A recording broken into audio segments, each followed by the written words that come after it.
Isang pulis ang inireklamo matapos hipuan umano ang isang babae. Nakatutok si Marisol Abduraman, exclusive. Nakakatakot po kasi may tao palang gano'n na bastos. Yung every time na lalabas ako, baka may ulit na naman. Nanginginig pa sa takot si Dayan. Di niya tunay na pangalan ng makausap ng GMA News. Sariwa pa raw sa kanyang alaala ang pambabastos umano sa kanya ng isang Joel Ramirez. Nitong linggo daw ng hapon, habang nakasakay sa motorsiklo ng kaibigan, nakasabay nila sa kalsada ang nakamotor ding si Ramirez. Bigla raw silang hinarang nito. Yung inano niya pa yung amay niya, ginanon. Talagang kinat niya talagang amay.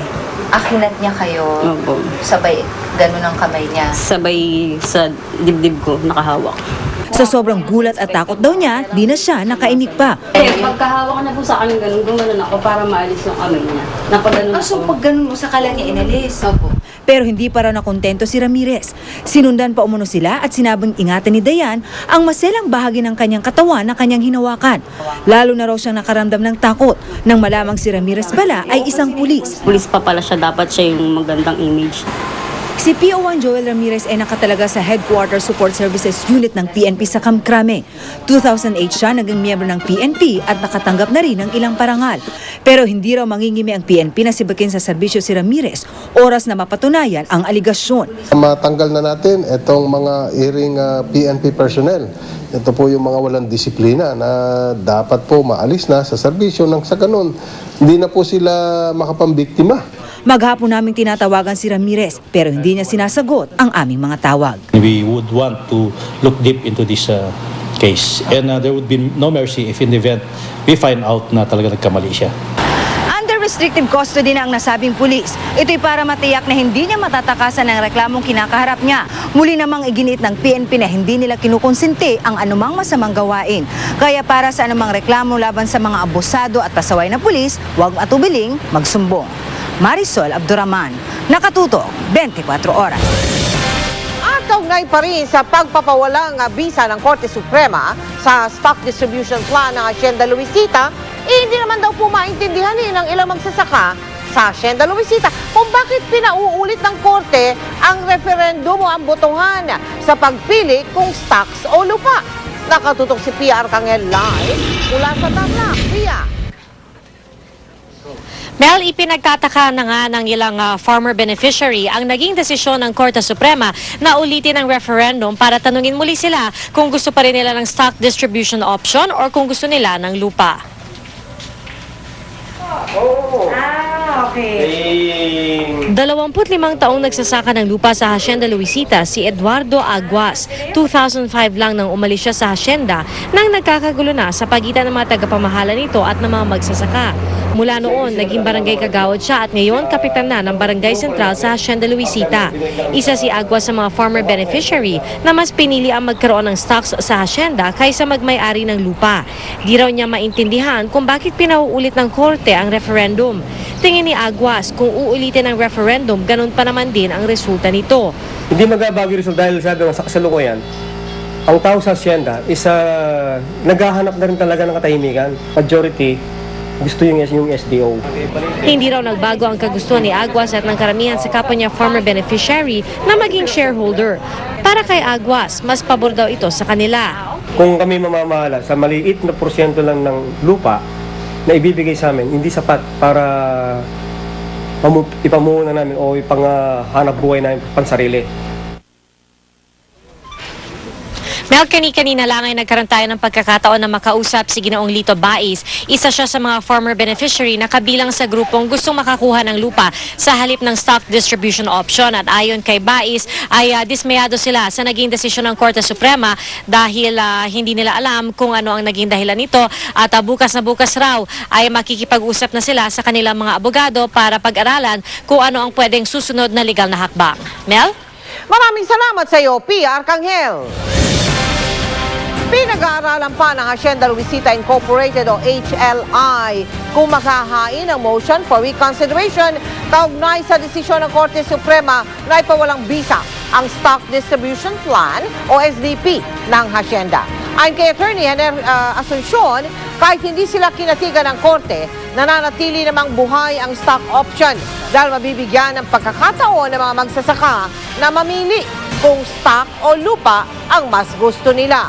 At sa mga nakaraang referendum daw sa mga magsasaka, shares of stock ang pinili ng mas nakararami. Naniniwala rin siyang pabor ang desisyon sa mga magsasaka. That referendum is very crucial. In other words, if these qualified beneficiaries would opt for their stocks to remain as shareholders, so be it. Or if they opt for land, that's entirely different. There are rulings there of the Supreme Court which favor the farmers also. Tumanggi naman muna magbigay ng reaksyon ang Office of the Solicitor General at Department of Agrarian Reform dahil wala pa raw silang kopya ng desisyon ng Korte Suprema. Si Mel Tiangco, ang inyong kapusong totoo. Kapag walang trabaho at walang kabuhayan ang nanay at tatay, sigurado ang unang naapektuhan ang mga bata. Ganito po ang sitwasyon ng karamihan ng mga pamilya sa bayan ng Mabitak sa Laguna. Napag-alaman po ng GMA Kapuso Foundation na maraming mga bata dito ang may problema sa malnutrisyon. Silipin po natin. Maliit at payat ang pangangatawan. Siya si J-Mark. Malaki ang kanyang tiyan at madalas magkamot sa ulo dahil sa galis. Base sa Child Growth Standard ng Department of Health, ang 5 taong gulang na batang tulad ni J-Mark ay dapat tumitimbang na ng 50 kilo. Pero si J-Mark, mahigit 20 kilo lang. Ayon sa mga health workers, si J-Mark ay severely malnourished. Kakita ng asawa ko sa pagkain lang eh. Kikita po ng 100, daon po ng mga anak ko 60. Ay pagkain po, bigas pa. Ay kaya pag minsan po ang ulam po namin ni Toyo. Sausaw sa Toyo, talbos, nananalbos na lang po. Ang hirap po ng buhay. Sa pagtitinda lamang ng tinapay kumikita ang ama ni J-Mark, habang ang kanyang ina naman umi-extra lamang sa paglalabada. Isa si J-Mark sa napili ng GMA Kapuso Foundation na mapabilang sa ating feeding program. Libreng masusustansyang pananghalian sa loob ng 120 araw ang alay ng programa para sa 300 bata na 2 hanggang 7 taong gulang. Sa talaan ng provincial government ng Laguna, ang munisipalidad ng Mabitak ang pangalawa sa may pinakamaraming kaso ng malnutrisyon sa mga bata. Increase in weight, granting that you have 120 days feeding, and the other would be an increase in nutritional status. Ibig sabihin, kung sila po ay underweight, na sila po nawa ay maging normal ang kanilang kalagayang pangnutrisyon.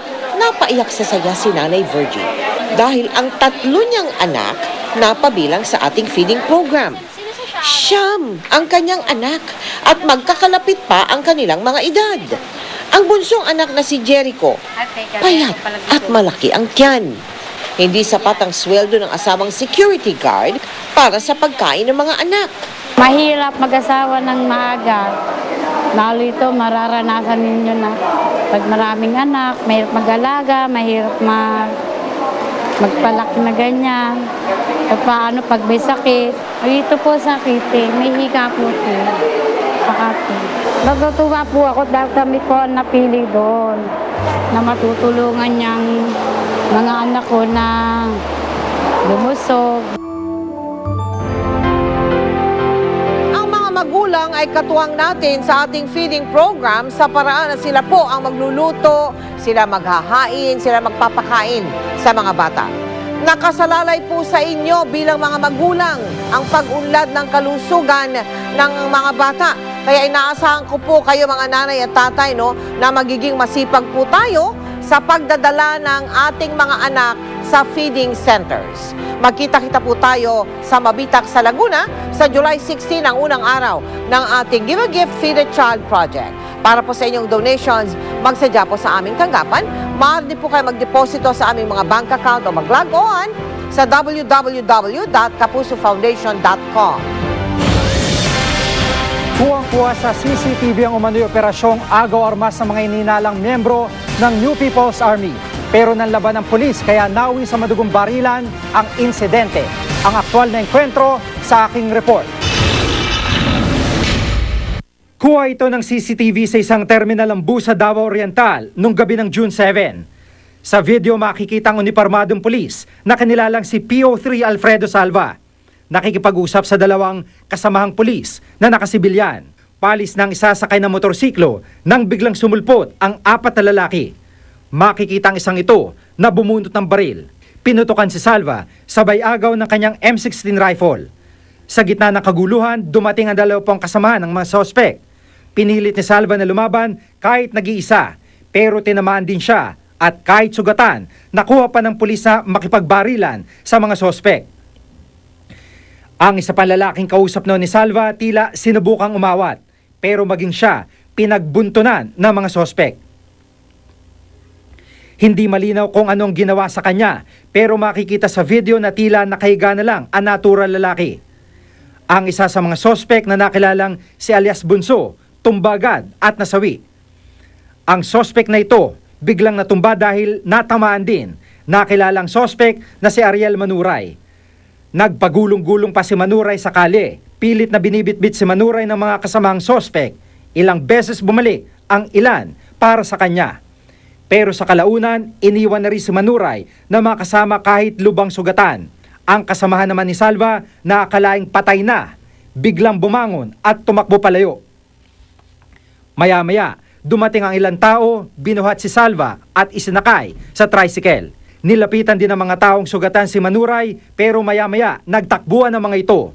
Nakakonfine pa si Manuray sa Southern Philippine Medical Center hanggang ngayon. Ayon sa Mati Police, sinabi ni Manuray sa kanila na miyembro sila ng New People's Army. Ang pakay daw nila ay agawin ang M16 ni Salva. Sinampa nito ng kasong robbery with homicide ng Mati Police. Umaasa naman ang Mati Police na makikilalang ibang sospek sa pamamagitan ng videong ito. Jigmani Kataktutok, 24 oras. Susunod, totoo nga bang nagkakatampuan ng mga askals na mestizo at yung mga purong Pinoy? Walang patid na pagtutok dito sa 24 oras.